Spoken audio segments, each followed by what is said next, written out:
السلام علیکم، welcome back to Shahab academy YouTube channel. دوستو، آپ لوگوں کو پتہ ہے کہ کل میرے ٹیسٹ اپلوڈ ہو گئی تھی، لیکن بہت زیادہ مسٹیک کی وجہ سے ان کو دوبارہ ہٹایا گیا۔ آپ لوگوں کو ایٹا آفس جانے کی ضرورت نہیں ہے، وہ لوگ خود اس کو اپڈیٹ کریں گے۔ 2-3 دن بعد نئی میرٹ لسٹ آئیں گے۔ اب کچھ دوستوں کا سوال ہے کہ کیا جتنے بھی میرٹ لسٹ میں ہے وہ سارے سیلیکٹ ہوں گے؟ کیا سر پلس والے پہلے ہوں گے یا 30 پلس والے کب ہوں گے؟ اور ڈی او کے انٹرویو میں کیا ہوگا؟ اور ڈی ای او انٹرویو میں کس کس کو بلایا جائے گا؟ تو انشاءاللہ آج ان سارے سوال کو حل کرتے ہیں۔ پلیز اس چینل کو سبسکرائب کیجئے اور ویڈیو کو لائک کیجئے تاکہ آپ لوگوں کو اس طرح کی اپڈیٹ اور پریپریشن کے لیے میٹیریل ملتا رہے۔ تو سب سے پہلا سوال یہ ہے کہ میرٹ لسٹ میں جتنے بھی بندے ہیں کیا ان سب کو سلیکٹ کیا جائے گا؟ اور ڈی او سب کو انٹرویو کے لیے بلائے گا؟ کیا 30 پلس والوں کے بھی انٹرویو ہوں گے یا سر پلس والوں کی بھی انٹرویو ہوں گے، یا جو پیس 2 کے 50 پلس والوں ہیں صرف ان کے انٹرویو ہوں گے؟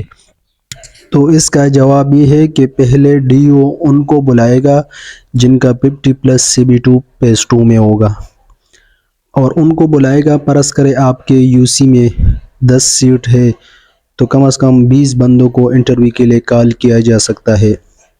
ٹاپ 20 میرٹ والے کو اپنے یو سی کے لیے بلائیں گے، پھر ان کا انٹرویو ہوگا۔ سب کو نہیں بلایا جائے گا، جتنے بھی میرٹ لسٹ میں ہے ان کو نہیں بلایا جائے گا، بلکہ ٹاپ کے جتنے بھی بندے ہیں ان کو بلایا جائے گا۔ یو سی کی سیٹ کے مطابق یہ ریشو لیا جاتا ہے، ان سب کو نہیں بلایا جاتا۔ اب نیکسٹ سوال ہے 30 پلس والے اور سر پلس والے۔ تو اس میں یہ ہے کہ 30 پلس والوں کو تب بلایا جائے گا جب سیٹ باقی رہتے ہو، پھر 30 پلس والوں کو بلایا جائے گا اپنی یونین کونسل کے۔ اور سر پلس والوں کا اس کے بعد چانس ہوگا، جب 30 پلس والے بھی ختم ہو جائے پھر ان کو بلایا جائے گا، لیکن ان کا بھی ابھی تک عدالت میں کیس پڑا ہوا ہے، اس کی وجہ سے ایٹا والے کچھ کلیئر احکامات نہیں دے رہے ان کو۔ اس کے بعد اگلا سوال ہے ڈی او کے انٹرویو میں کیا ہوگا؟ ڈی او کے انٹرویو میں آپ سے کچھ نہیں پوچھا جائے گا، بس آپ کے اوریجنل ڈاکومنٹ دیکھے جاتے ہیں کہ وہ صحیح ہے کہ نہیں، اور آپ کے سارے ڈاکومنٹ کا ایک کاپی بھی اپنے ساتھ رکھ لیتے ہیں۔ پھر اس کے بعد نیکسٹ کوسچن ہے کہ اگلا ایڈورٹائزمنٹ پی ایس ٹی کا کب ہوگا؟ تو جب تک 28 فروری تک یہ سارے آرڈر کمپلیٹ ہو جائے، سارے اپوائنمنٹ آرڈر کمپلیٹ ہو جائے تو انشاءاللہ کچھ دن بعد، مطلب یا مارچ میں یا اپریل میں، کیونکہ اس کے بعد SST کا بھی پروسیس ہے، تو مارچ میں یا اپریل میں انشاءاللہ پی ایس ٹی کی ایڈورٹائزمنٹ ہوگی دوبارہ نئی خالی سیٹوں پہ، اور اس کے لیے انشاءاللہ آپ لوگ تیاری جاری رکھیں۔